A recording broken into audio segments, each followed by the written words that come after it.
they can complete the whole curriculum. Because I do know that they still have SAT, they have AP exam.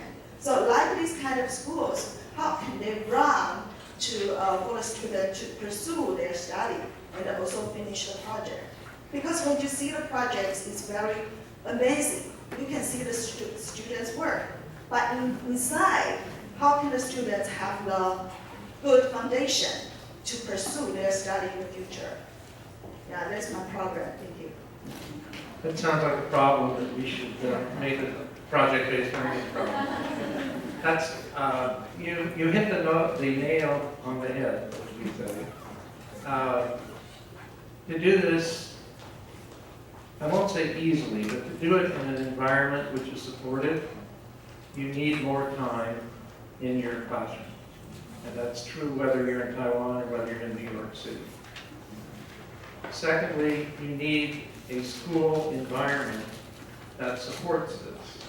If you are the only person doing this weird thing, you're not going to be well liked. So I can't solve the structural problem.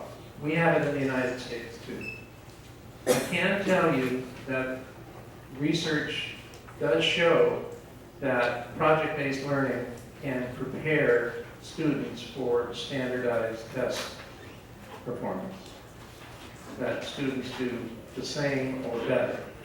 The trick is how you organize the project, because the project is just an envelope in which you put traditional teaching, time for students to work on their own, a whole number of different things.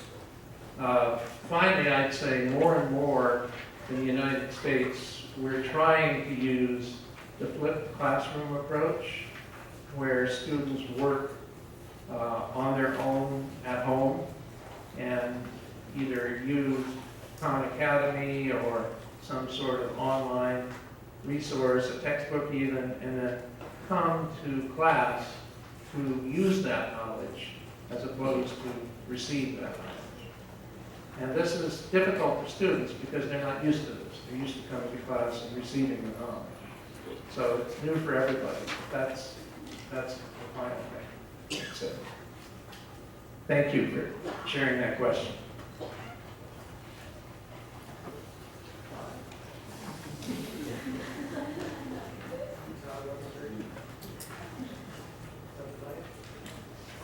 Okay, let's do a 5-minute tour of the gold standard. Here it is, folks. We tried to take what we found from the research and from the experience of our teachers to create a model of what effective project-based learning looks like. And I've adapted this model slightly to this conference to think about global education. This is all over our website, all over our writings. If you're interested in this, you can follow up and learn much more. But we begin with a focus on content. The purpose of a project, from our point of view, is to teach something, to build understanding, to provide opportunities for students to think. And the teacher has to think carefully about content that the project is focused on, and in this audience, what is the global content? That is, what is going to give students the opportunity to practice being global citizens, to be globally competent. At the same time that the project focuses on content, it focuses on what we call the global success skills: collaboration, critical thinking, communication, and creativity. Sometimes these are called 21st century skills, although they were probably called 5th century skills in Socrates' day. But in any case, there is agreement cross-culturally that in this interconnected global world, kids have to be able to work with other people, both in their culture and other cultures. Kids have to be able to solve problems.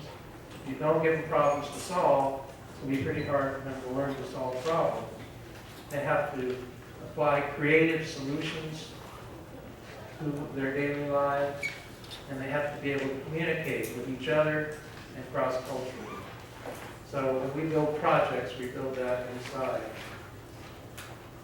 Our projects last 3-4 days, a week, 6 weeks, 8 weeks. They're sustained. The research continues over time. It's a sustained inquiry. It's organized around a driving question, very similar to learning by design, where there's an essential question which guides the curriculum work. The projects are authentic. They address an authentic issue for the students, something that either is personally important to them or is actually taking place in the real world. Students have some opportunity to make choices, to express their own opinions. There are continuing cycles of critique and revision. It's not one test and you're done. There are milestones along the way where students have to demonstrate what they learned and receive critique on it. And finally, it concludes through a public exhibition of what has been learned, a public audience. So those, to our mind, are the essential elements of gold standard project-based learning. I'm going to end with a couple of references to important websites if you want to try some gold projects. The first is the Iron Taiwan site, which I hope you all know, and is a great first place to start. There's also an international site which has a collaboration center, which you can use to either find projects that are going on or connect with other educators or work on a project together. And then there are other alternatives too. There's Global SchoolNet, which does more or less the same thing, but probably not with so much a focus of making a difference in the world. There's an interesting new one called New Global Citizens, which is very focused on creating responsible global citizens. And then there's ePals, which is a business as well as a network of teachers. So all of those are worth exploring if you're interested in connecting.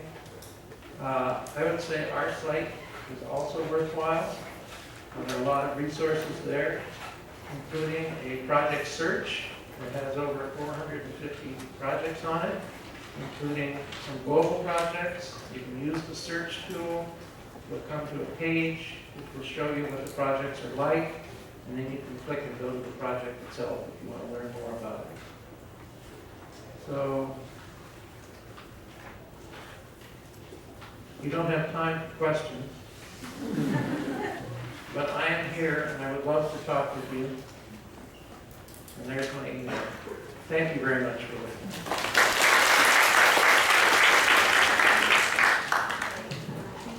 John, we'll just stay there for 10 minutes. I think we have 20 minutes for tea and coffee, and I would like to borrow 2.5 minutes from tea and 2.5 minutes from the coffee. So we have 5 minutes for questions. Is that all right for everybody? Good? Alright? So, but if you need tea or coffee desperately, you can leave now, okay? So can we have questions? 1 or 2? Oh, come on! Yes? You have a question? No? Oh.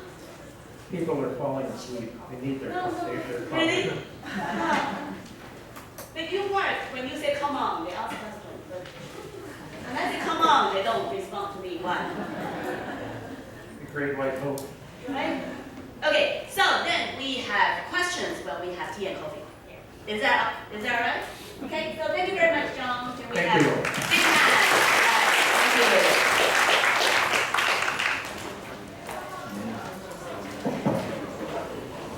本场次结束，接下来为休息时间。下一场次将分成2场地，第一场专题论坛于国际会议厅，中小学国际教育优良教案发表将于135研习教室，请记得于11点40分准时入座，谢谢。